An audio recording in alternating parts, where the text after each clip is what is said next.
เนาะกับสบายดีแหละสวัสดีพ่อแม่พี่น้องเบอร์สุขุสุคนเนาะบอกว่าสิเป็นฝั่งไทยฝั่งลาวหรือต่างประเทศเนาะเฉพาะเพิ่นก็ได้มาฮอดเฮือนแล้วเนาะเพิ่นออกจากห้องหมอเลยเนาะเดี๋ยวนี้ เรียกว่าพ่อกับช่องน้องน้ำฝน สบายดี สบายดีเด้อเพื่อนพี่น้องเป็นซีมาสุบุญคนนั่นแหละครับผู้หญิงเตบุญที่ว่าเมตตาแล้วก็เบิ่งคลิปสละนะเพื่อนพี่น้องโดยตอนนี้ทางพ่อมันกำลังเงินมาสร้างเรียบร้อยแล้วตอนนี้ก็มีแต่ไอ้ท่านหมอบอกให้ออกเพื่อนพี่น้องแต่ว่าทางพ่อมันอยากพ่อออกนะเพราะว่าทางแม่เบิ่งบ่ไหว้เนาะพอก็น้ำหนักโตกระไรเนี่ยตัวใหญ่เลยแม่ปวดแขนนะโดยก็เลยพากันมาเพื่อนมาสร้าง ยาเพิ่นก็สั่งมาให้แล้วมันเบิดแล้วก็ ยามันสั่งมาให้เมื่อแล้วก็ไปเอาต่อ ไปซื้อต่ออีกมีใบผักแม่ ยุงงอก็ได้ซื้อแหละมาอีกก็ซื้อกัน เบิดทุกสิ่งทุกอย่างยัวๆอ เพ ยู่ ราะว่า เบิด งอ เลย มัน บ่ ก็ ต้อง มีแต่เค็มกับไปนั่นเนาะไปมาปัวอยู่เพื่อนเมืองเนี่ยก็ที่ไปเป่าลองหมอเป่าน้ำพอค้าอีกพอระบวงพอน้อย ตีบ่ได้อันนั้นบ่ได้ซ้ำยางบ่ได้ ย่างหมดได้เมื่อกี้นี่กะละมาจาก สัญญา แม่วุ้นวะก็อันนี้เนาะ เห็นได้กับขานี่เห็นได้เด้อ อันนี้ พี่ให้รอมาถึงโอ้ยก็ ระวัง ย่อได้ของเราคุณอันนี้มีย่อนี่ตะกอนลูกน้อง ปลาตัวบอกขึ้นได้เลยมันน่ะ นี่ละตัวนี้ละบ่ตัวนี้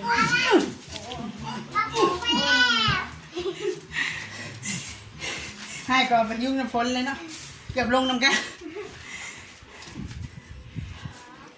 มันรักน้ำขาเราแบบเดียวเลยเนาะทางเราฝนมันก็จับกล้องสบายดีแล้ว สบายดี เมียนบนนอนเฮาค่ะฟ้าใสเงียบสิคุมื้อ ถ่ายให้พวกก็ได้ นะเป็นอะไรบ้านี่ของน้ำก็ยากคือเก่าแล้วเนาะบ่มี บ่เห็นคนได้เฮานี่เด้เงาคนเดียว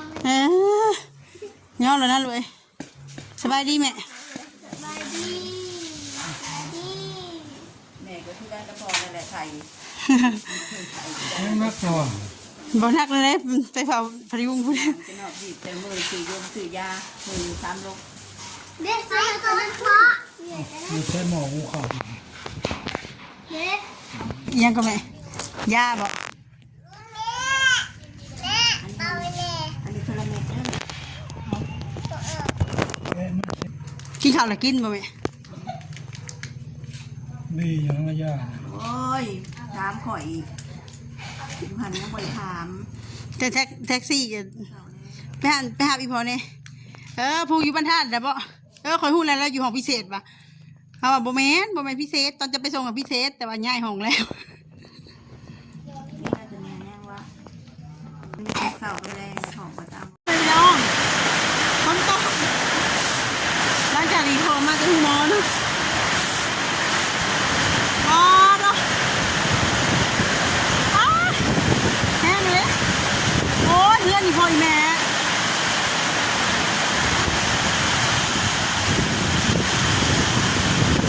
โอ้ยพ่อแม่เป็นเลยน้องลูกเขาลมแห้งแท้ของเราเป็นห่วงเด้ใช่ไหมได้เท่าไหร่ต้องพาวิธีไปหาเขาก่อน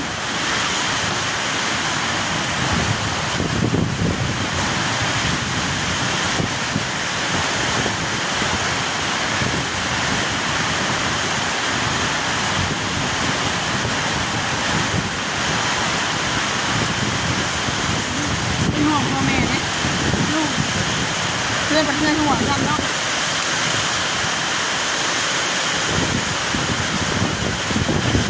โอ้ยพายุในนอนเลยเนี่ย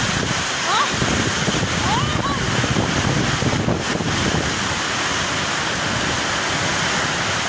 โอ้ยรวย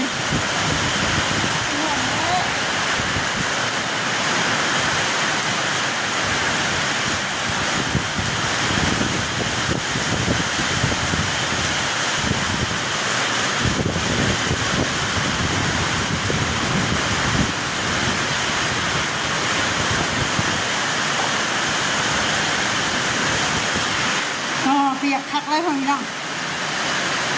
อ๋อจ้ะฝนตก รอบนี้คักขนาดนั้นนะ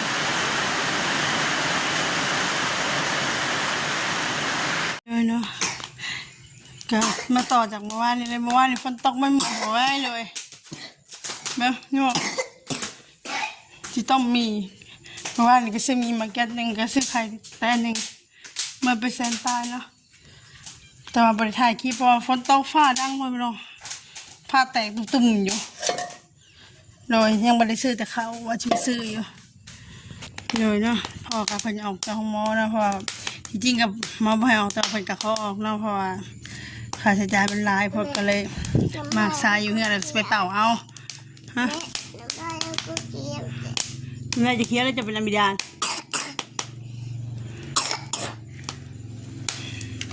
ต้มไข่ซูรุเดี๋ยวแม่เปลี่ยนน้ำกันนะลูกต้มไข่ใช่ไหมคะ แม่ โดยโดยนอกจากเงินที่แม่เป็นฝากมาให้